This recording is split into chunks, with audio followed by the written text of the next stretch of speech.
Gaia and the communication method Soma ayahuasca is closely connected to the jaguar and all cat species. For reverence, look at our Gaia tab.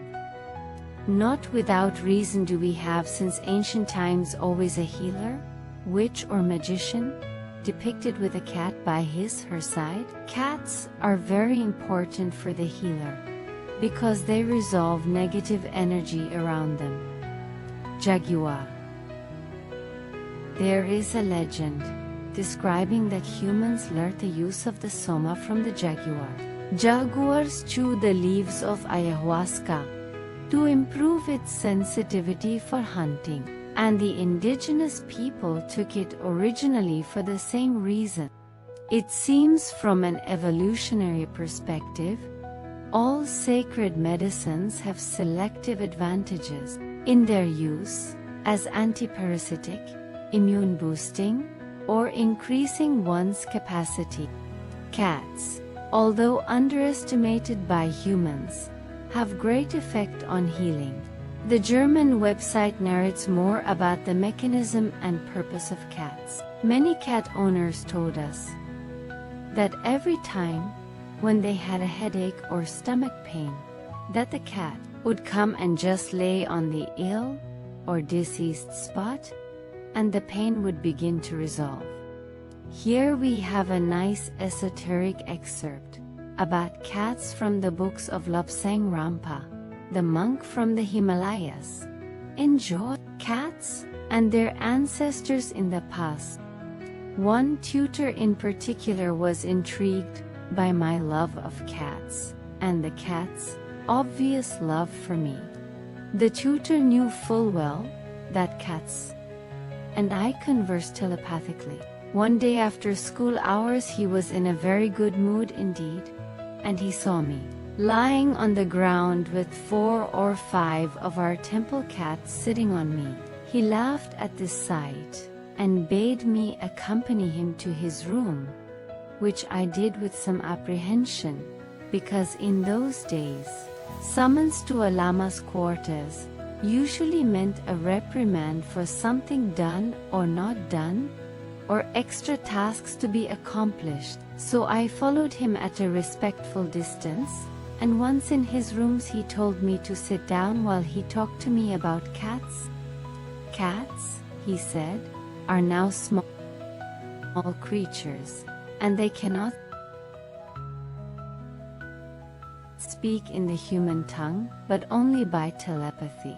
Many years ago, before this particular round of existence, cats populated the earth. They were bigger.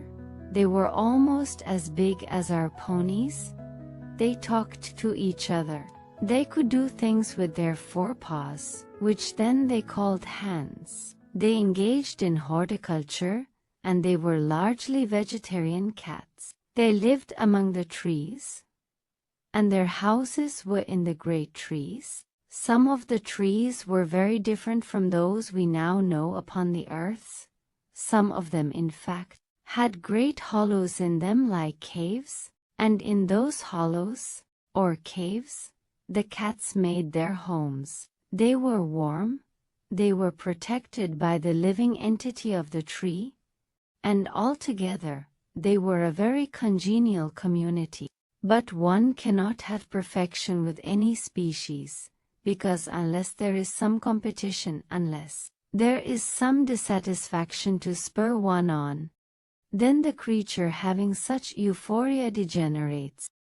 He smiled at the cats who had followed me, and who were now sitting around me. And then he went on, "Such happened to our brothers and sisters' cat. They were too happy, too contented. They had nothing to spur their ambition, nothing to drive them on to greater heights. They had no thought, except that they were happy. They were like those poor people we saw recently who were bereft of sanity.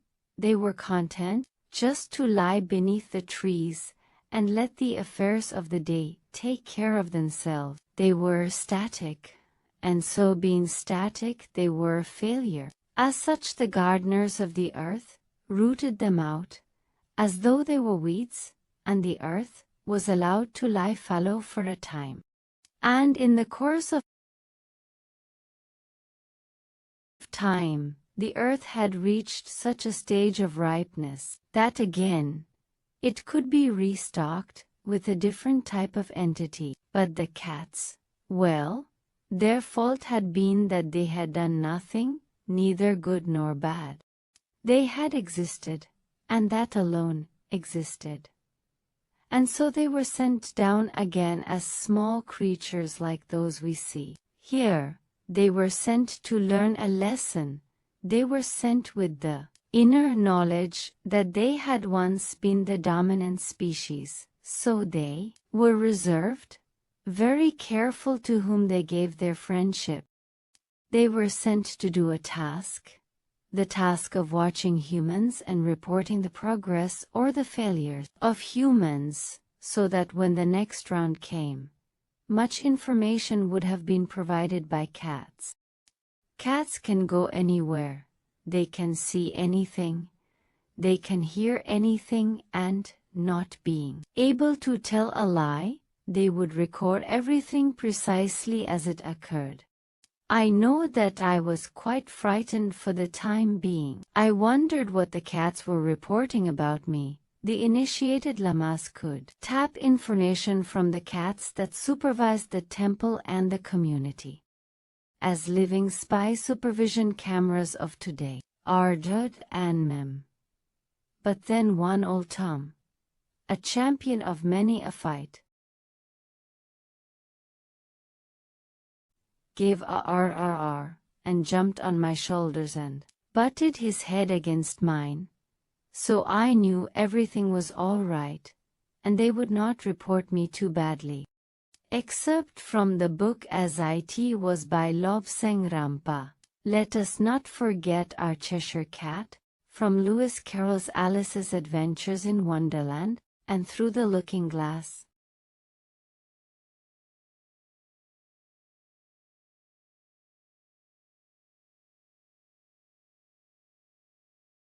Glass.